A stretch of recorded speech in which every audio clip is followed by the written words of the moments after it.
Hello, everybody. We have another fantastic piece of news which just came out yesterday, December 19th, and this is going to be the road ahead for World of Warcraft. Everything coming for us in 2024. Here at the beginning of this article, I'll leave it here on screen, that way you guys can read over it, but it essentially just goes over that they're very happy with how things have went this past year since releasing their first roadmap for World of Warcraft. And how they're very excited about what's up to come. Particularly, they do point out that Seeds of Renewal will be coming in January. We don't yet have a firm date on when that's coming out, but I'll cover my speculation on that date in this video. Alright, so right now I'm just going to focus on the World of Warcraft retail map, as that's the game that I'm more intimately familiar with and I'm going to be able to comment on thoroughly. There's a lot to break down here. I'm going to start on the left where we have Seeds of Renewal 10.2.5, which is firmly slated as winter. We know that that is coming in January. I will note all these features I've covered in one of my previous videos whenever it was announced. To recap, we have the Dragon Isles epilogue quests, the Reclamation of Gilneas, dragon riding worldwide, so you will be able to ride your dragon riding mounts in the old world, in Kalimdor, in Northrend, anywhere you can currently fly. There will also be follower dungeons, which are those normal level dungeons that you can do with AI companions without any other players in your party. The Azerothian Archives, a new world event, where there's some cosmetic rewards. As far as what I had seen, there's no gear rewards to that at this time. Maybe that will change. Maybe there's something I just didn't notice yet. However, there's a lot of cool rewards there, including the cosmetics, and they have said that it's indicative of where they want to take archaeology in the future. So if people like how this is, and the archaeology community enjoys it, maybe we'll see this coming in a future expansion. Not necessarily the War Within, but hopefully somewhere down the line. The last main feature here I'm going to mention is the Outland Cup. There is the Hearthstone Anniversary event. There's some really cool mounts that have been data mined for that, and I'm very excited to see that. However, this Outland Cup is what is in particular indicating when this is going to come out. Currently on the live servers, the Outland Cup is currently scheduled for January 11th, which that would mean that this patch has to be coming January 9th. However, on the PTR, Outland Cup got moved forward a week, or back a week. It's on January 18th now. So, with it being January 18th, that would mean that this patch, from what I'm seeing, will either come out January 9th or January 16th. Either way, that means we are 3 to 4 weeks away from this patch hitting the servers, us being able to go dragon riding, reclaim Gilneas, and go on this new world event, including the new Outland Cup races, which will be coming in shortly after that. Now that we've covered what we know is coming, let's talk about the elephant in the room, right? 10.2.6. With the skull and crossbones, to me, I appreciate where a lot of the community speculation is at this point. I think sometimes a flag is just a flag, right? Like, that is a pirate flag. I don't know what it means. I don't know if we're going to be seeing the Night Squall, as was heavily theorized to be the next expansion. Maybe we'll see that now. I think it would be interesting if we see a follow-up to the Amir Drasil raid post-quests, where we do see the decay gnolls being relevant.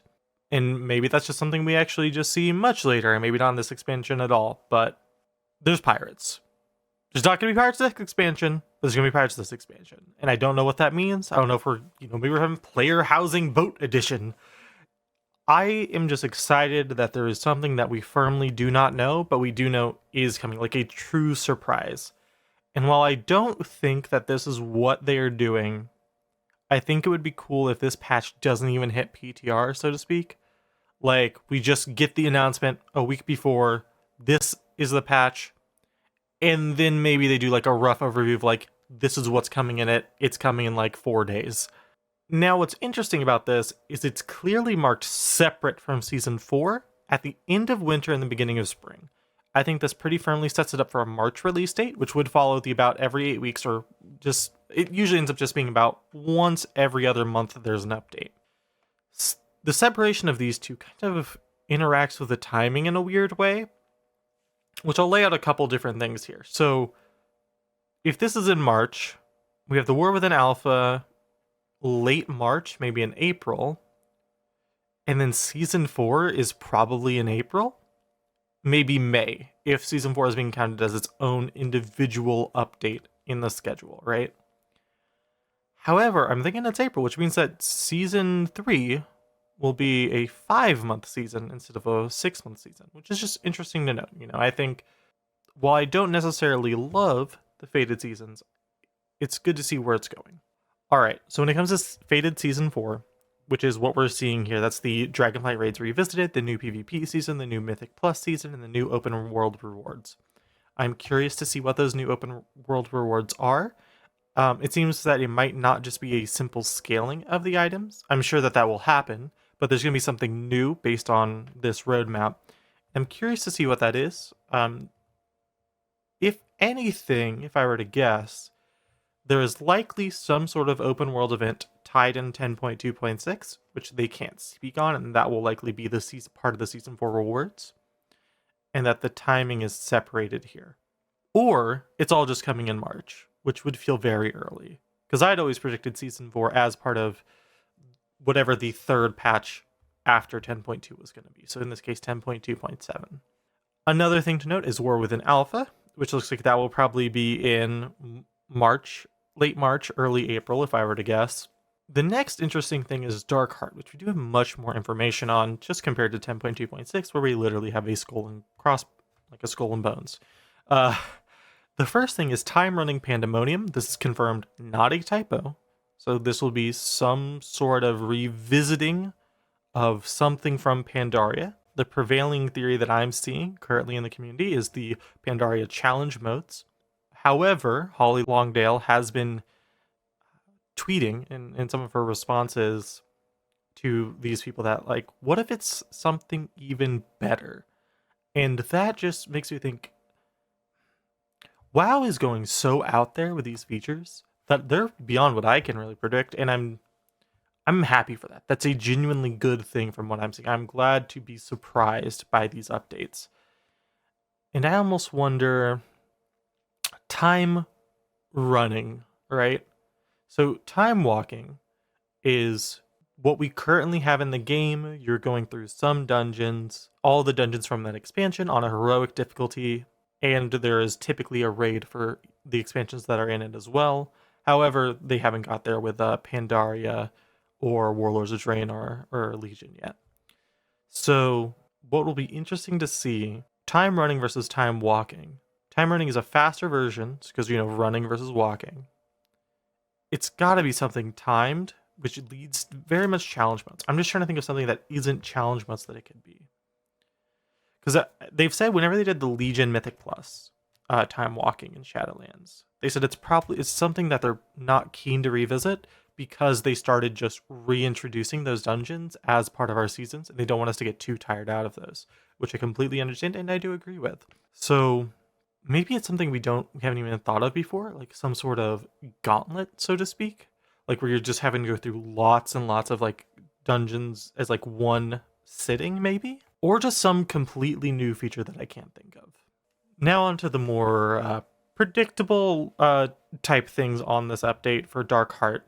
We have the Harbinger quests, which I love. That, if anything, I think that pretty much means we're going to see Xal'atath questing, which I am very excited for. We're going to get a proper lead into the War Within with these quests here. We're going to get Troll and Draenei Heritage Armor and a new holiday event. I think this patch is very much set up to be in May or June. About the second half of May and the first half of June are pretty empty in terms of holidays. So if they're going to add something in, that really seems like a prime place to add it. So I'm setting Dark Heart as like pretty solidly probably early May. Then we have the War Within beta. I think, just based off what I'm seeing here, about halfway through the year, into spring, beginning of summer, that very clearly to me makes sense to be June. At least this is what I believe that they are aiming for, and likely what we'll see. This continues to reiterate that the War Within is coming. We're going to see a lot of people participate in that beta, since it is just a completely included thing if you got the highest tier of purchase for the War Within. Now the fun part. We now have a more firm time frame of where at least it appears they're aiming to have the War Within in. Pre-patch, solidly summer. So that means worst case scenario, we're talking early September for pre-patch. However, on this graphic, it's marked as early summer. I think that's a July pre-patch. And then here's the bit where the timing gets a little funky for me, right? So if we work backwards from the War Within, 11.0.5, that very much almost has to be early November at the latest because it has the 20th anniversary event tied to it. It cannot be later in the year than that. So let's work backwards from that. 8 weeks prior to that, or 2 months, that would set us in September for a release date. But then if we're doing an early summer, a July pre-patch, I don't think they would do 2 months in a pre-patch unless they have like strictly some new major updates here, right? Because I think some of the like longer pre-patches have been a month, just based off the top of my head, right? And those felt a little long in the tooth. I do see there's world events here, which there's all the pre-patches. I would not be surprised if we see the War Within in August, honestly. Like we have like about a mid-July pre-patch, maybe even late July, and then like a late August War Within. That would make a lot of sense to me. And then we just have, maybe it's like 11 or 12 weeks until 11.0.5. So that first patch just takes a little bit longer, which I think would make sense, right? It's the beginning of a new expansion. If any time we should give them leniency to go beyond that 8-week time frame they give, it's gotta be at the beginning of an expansion, right? That's when you have all the new systems, the story, the zones, the leveling, the new allied race, the hero talents we'll get to explore, the brand new season starting, new dungeons. And that's sort of the timing that I'm looking for this. There isn't much I can really speculate for the War Within content update 11.0.5, besides, hey, we know there's going to be one more patch this year for the War Within after it launches, and that's already a great start. There's been a lot of expansions where we haven't had that. I think the 20th anniversary event is something I'm excited for. I hope it's something really cool and big. In the past, for the 15th anniversary, we got the Deathwing mount. For the 10th anniversary, people who were playing at that time, I was, but I did not complete the event, unfortunately, got that massive Core Hound. At the end of the day, there's a lot of cool stuff coming for WoW this year, and I'm very excited about it. If you guys are excited about it too, please drop down in the comments what you're looking forward to, what you think the 10.2.6 might be. There's so much coming to WoW, and I'm glad that we're all here for the ride. Thank you for watching. If you enjoyed this video, please drop me a subscription so you can see any video that I'm doing. Hit a like if you liked, and see you next time.